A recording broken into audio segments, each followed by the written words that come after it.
How many people understand how mining works?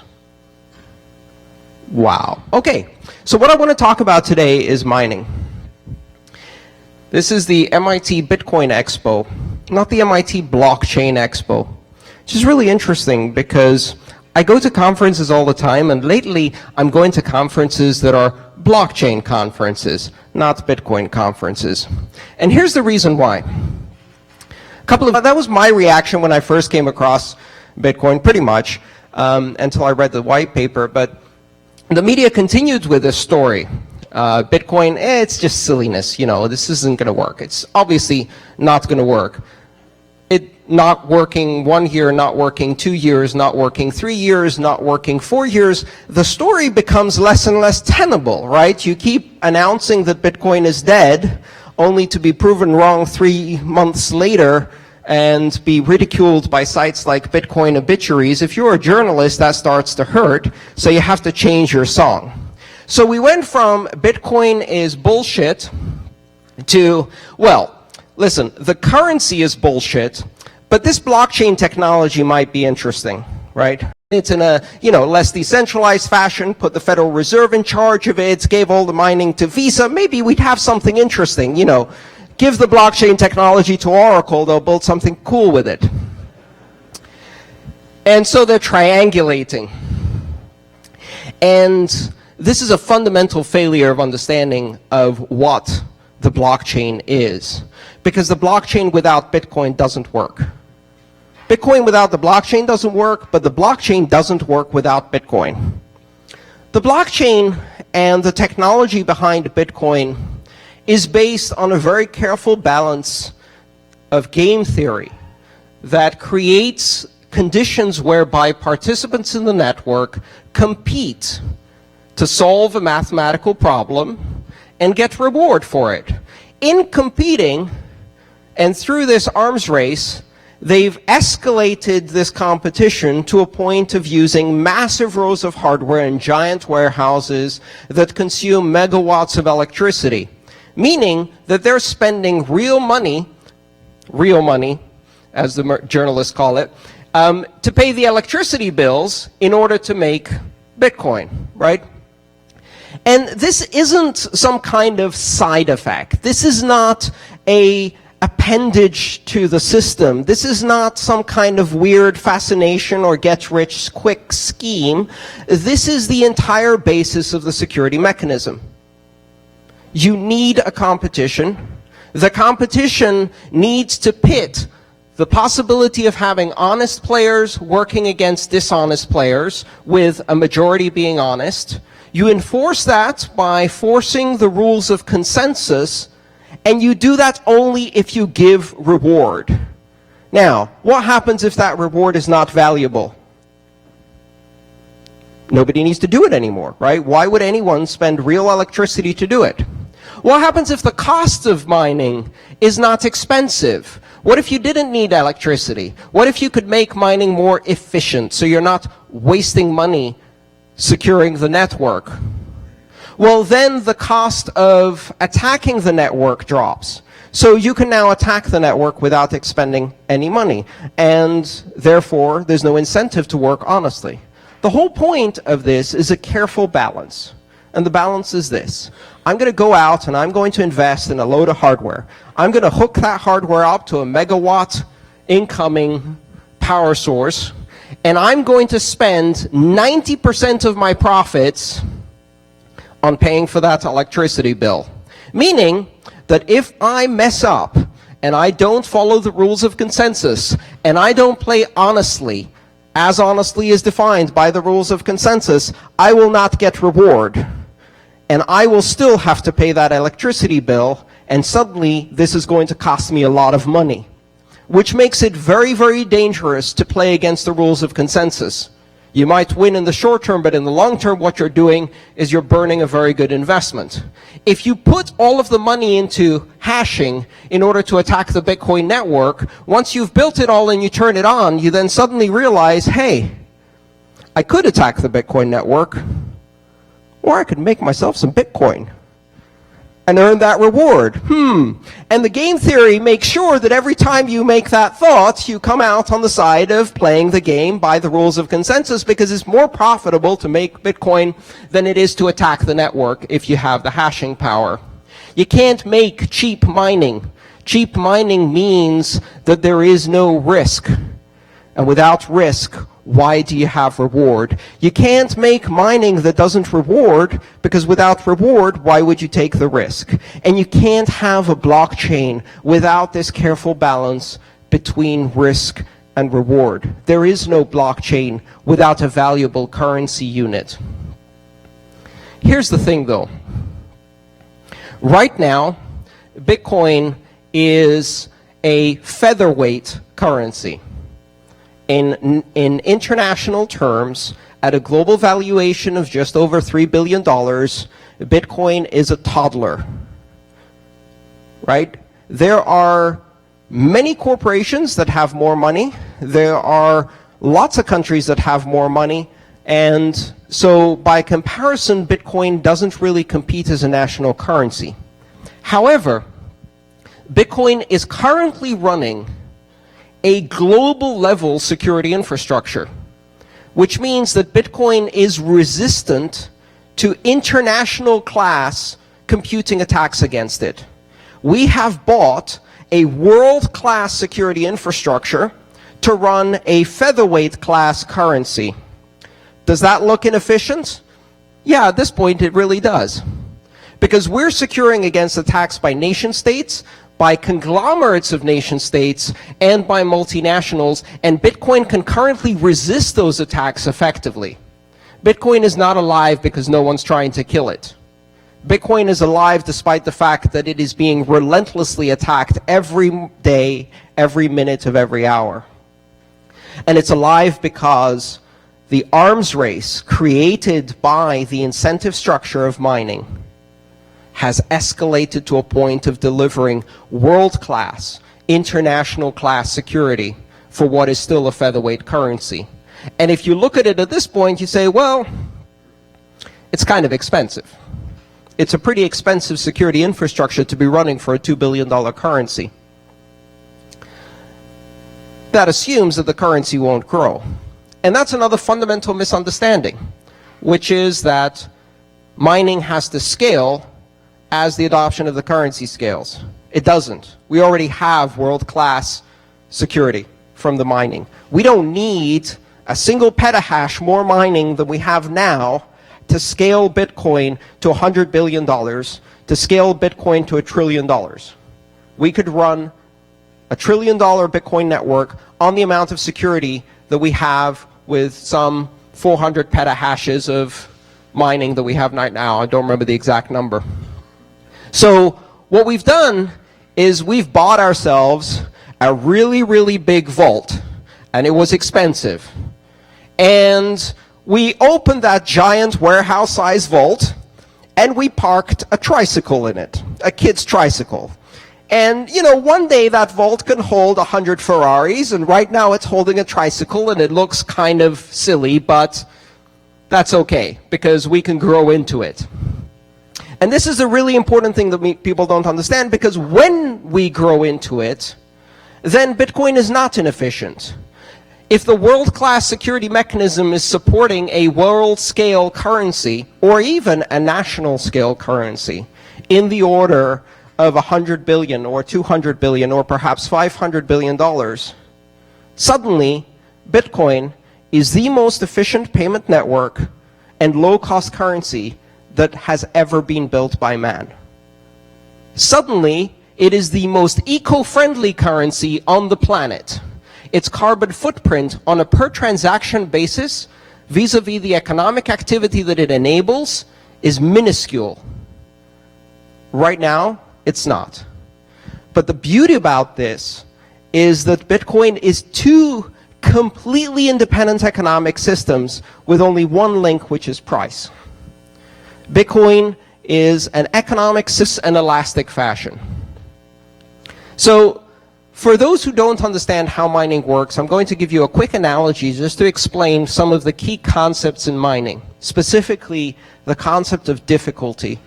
and adaptive difficulty algorithms.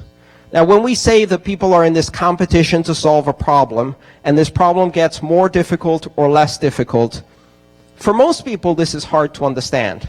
In fact, if you're trying to introduce Bitcoin to someone, the first thing you must not say is, this is a math-based currency.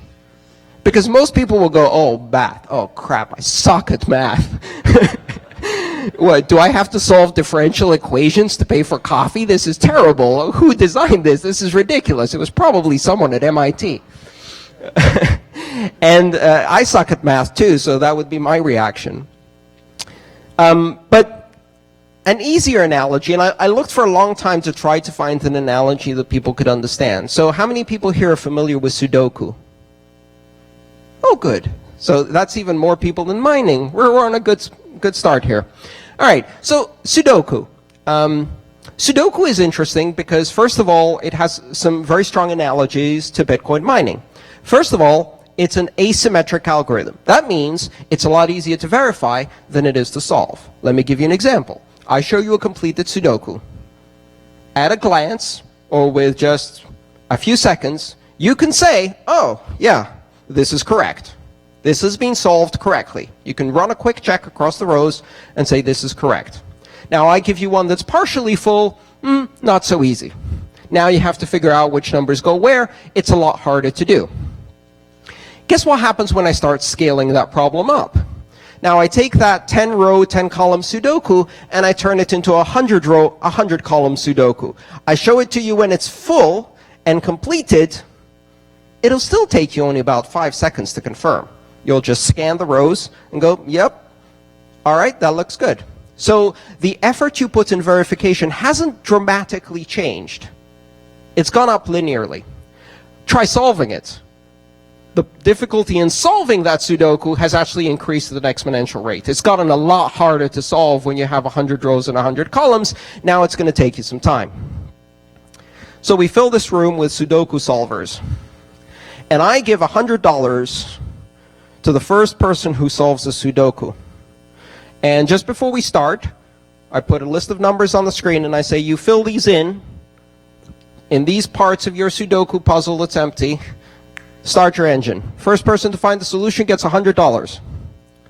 And as soon as you find one, you just go, oh, Sudoku, I got one. And I give you $100. Takes you about 10 minutes. People think, oh, this is a pretty good deal. Let me call my friends down at the MIT dorms and bring them in, and we're going to make a Sudoku cooperative, a pool, let's call it, and it takes you 8 minutes. You keep doing that. After 10 puzzles solved at 8 minutes, I say, okay, hang on a second. This is going too fast. I'm going to increase the rows and columns by 20%, and now I'm going to make it harder for you. So because you bust in a bunch of people and made it easier, I'm going to make the puzzle harder. Let's all agree that if it takes 8 minutes instead of 10, we add 20% more columns. And we keep doing that. And what we can create is an environment where no matter how many people in this auditorium are solving Sudoku, it always takes 10 minutes. If it takes a bit longer, we make it easier. If it takes a bit less time, we make it harder. And that's Bitcoin mining. That really is, in its essence, Bitcoin mining. Now, the numbers you put into the empty Sudoku are the transactions of other people. And when you show one that's solved, everyone can verify it, because they can see the transactions of other people, and those are real, and you filled in the rest of the numbers, which tells me you did some work. You had to do some work. There's no way you just came up with those numbers. It's hard to do, right? If you have to fill in 100-row Sudoku, I know it's going to take you some time. So what you did is you just proved that you did work. The Sudoku itself, a solved Sudoku, upon presentation, implies proof of work. It shows that you have done the work, as long as the initial input is something that I choose, or something random. And that's proof of work. So mining is exactly this. And it started off with Satoshi and one or two other people doing it on their laptops. And today, it's rows upon rows of machines in China on subsidized coal power plants and geothermal in Iceland and God knows where else. Now, the beauty of this is that how difficult it is to solve Bitcoin or how many miners there are in the space has nothing to do with how many transactions are being consumed or produced. It has nothing to do with how much money is on the Bitcoin network. All it has to do is whether it's profitable or not to continue mining. And I can tell you whether it's profitable or not. People sometimes say, you'll read this in media reports, they'll say, well, mining is not going to be profitable when X happens. Well, I can tell you mining will always be profitable. And the reason I know this is because this simple feedback loop results in what in economics is known as a perfect market. The difficulty calibration fixes the supply according to the demand on a 2-week schedule. And when supply consistently meets demand and they move in lockstep, economics teaches us that participation in that market will deliver only marginal profits over a long period of time for the most efficient operators. It will drive you to highest efficiency in a brutally competitive market. So Satoshi didn't just invent a new currency. Satoshi gave us the world's first perfect market, which is quite stunning as an achievement. There is no other market that has a tight feedback loop based on 2016 events, blocks, every 2 weeks, calibrating supply and adjusting price automatically across a global network that is completely decentralized, that is now supporting an industrial economy running at the rate of 3,600 Bitcoin a day. This is absolutely stunning. And this simple, perfect market grew from nothing to a world-class security mechanism in just 5 years. So next time somebody tells you, yeah, I like the blockchain technology, but that Bitcoin currency is kind of silly. Or, I like blockchain technology, but could we do it without mining? Or, I like mining, but could we make it more efficient and not use up so much electricity? Or, I like mining, but could we do it without reward? Understand that they don't understand the basic economic principles of the mining market. Without risk, there is no reward. Without reward, there is no risk. And without the careful balance between risk and reward, there is no security for the blockchain. And therefore, the blockchain doesn't work, and its currency is valueless.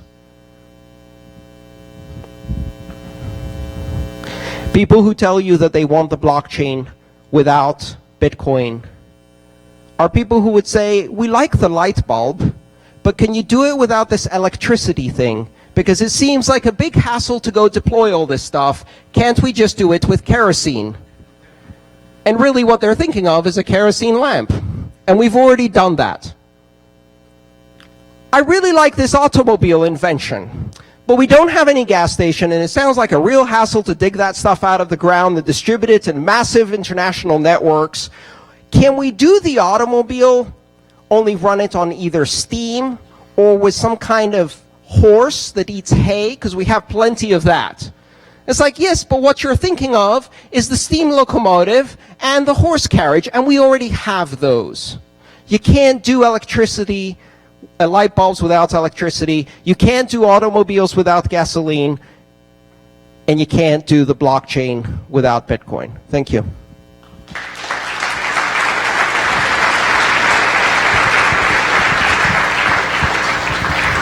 So I'll take, I've got maybe 10 minutes, 9 minutes to take some questions. Please ask the question once you have a microphone, because this is being live cast and we want the audience to be able to hear it. Thank you. Andreas, how are you? Thanks for the talk. It's always great to hear you, you speak. What is the transition best case scenario away from fractional reserve banking if and when Bitcoin hits critical mass? What is the transition away from fractional reserve banking if and when Bitcoin achieves critical mass? Best case. Best case scenario.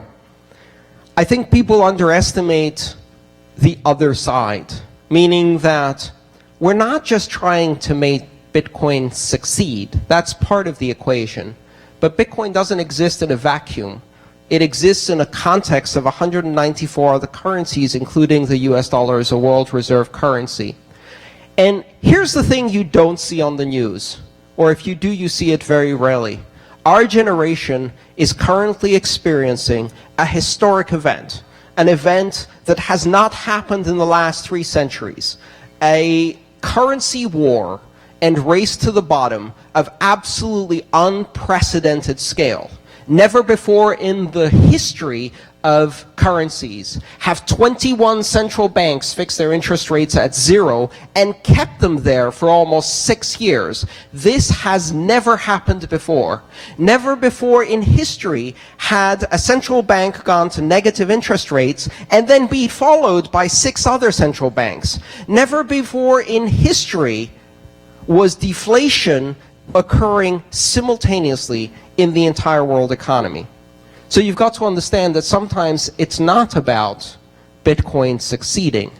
It's simply about Bitcoin surviving while the entire world economic system collapses in ashes around it. We are watching, and this is not flippant or funny. This is what leads to wars. This is what leads to violence and strife and ash and ruins in real life. The last time we had a currency crisis of this scale, and it wasn't this big, was in the 1930s, and we know what happened next. This has never happened before. We are living at a time when every single central bank on earth has gone nuts, and everyone is pretending as if there's nothing to see here. Unemployment out of control, middle class dying, stock market at all-time highs. How is that possible, right? Bonds tanking, stock market exploding. Currency tanking, stock market exploding. These things are not possible. Rational economics tell us that these things do not work. So the question about what happens with Bitcoin next is really the small question. The big question is, where do we go when the era of central banking dies? Because it's about to die. Okay, next question. Who's got a microphone?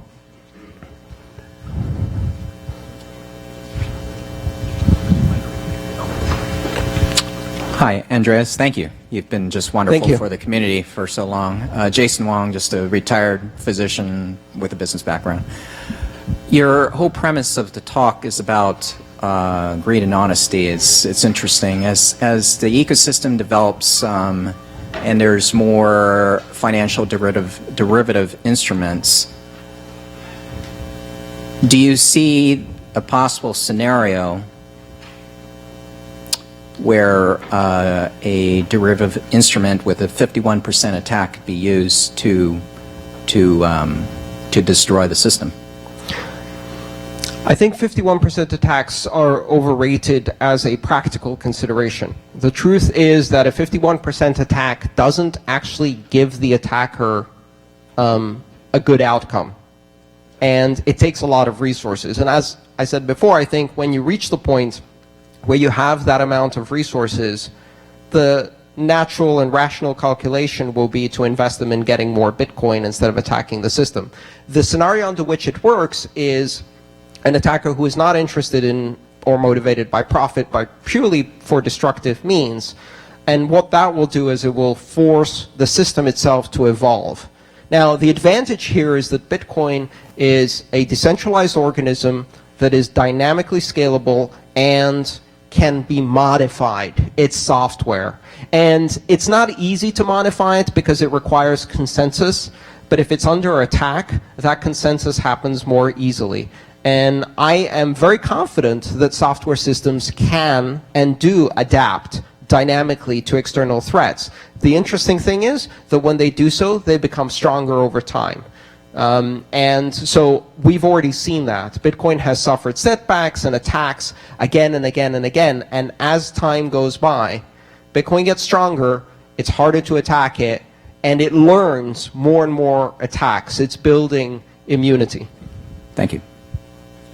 Yes. Thank you very much for being here today. I've been following Bitcoin for quite some time, and everything I see and read in presentations you give and what people in this room are doing with Bitcoin is true. It's solving a lot of problems. Software will solve problems. Technology always solves problems. However, we live in a world where, even though that may be true, philosophy is what convinces people of things. And right now, it seems like something like Bitcoin is at the forefront of a giant wall of this convincing when it comes to philosophy. And I'll make the question now. How do we convince those who wish to invest in Bitcoin and Bitcoin-related companies that it has this world-class security, which I agree with you, it does, when all we hear about is hacking attacks to steal Bitcoin?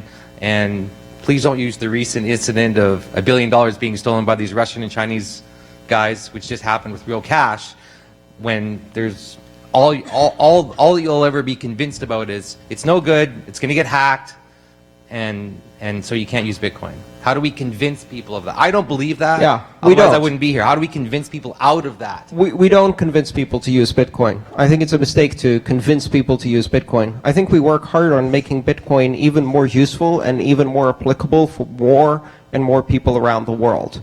And the simple truth is that if I have to convince an American about the use or the usefulness of Bitcoin, it's an uphill struggle. It's like, you're 5% of the population, you've got the only world reserve currency, your bank is not stealing from you, but a far, far worse, and most people live in a world that is very different from this. Bitcoin doesn't require a hard sell, because Bitcoin solves life and death problems for some people around this world.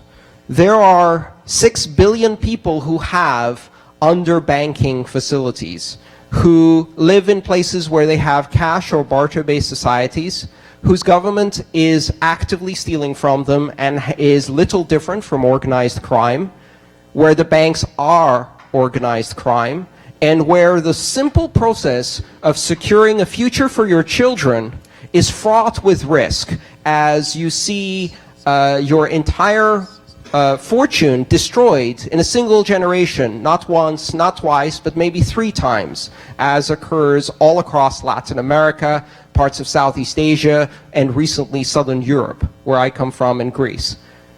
In these places, and in the places where the only form of technology available is a Nokia 1000 feature phone, where the nearest bank is 100 miles upstream by canoe, and where banking services will never reach, we have the opportunity to bring 6 billion people into a global economy that they have been excluded from because of politics, cost, and inefficiency, without deploying massive amounts of infrastructure, by engineering a technological leapfrog event, just like cell phones leapfrogged landlines in sub-Saharan Africa, Latin America, Southeast Asia. Now every single one of those cell phones can become a Bloomberg terminal, a stock exchange terminal, a Western Union remittance terminal, a mortgage origination terminal, a lending terminal for microloans. That means that every phone becomes a banking service, and if you bring that to the world, they don't need convincing. Thank you. Yeah, it sounded like you were claiming that the current mining security was enough to sustain a much larger economy. But if the economy of Bitcoin grows, won't more miners scale up their operations to spend more to claim the reward? Well, if the economy grows, it depends on whether, really the only dependence is whether the Bitcoin price encourages even more speculation.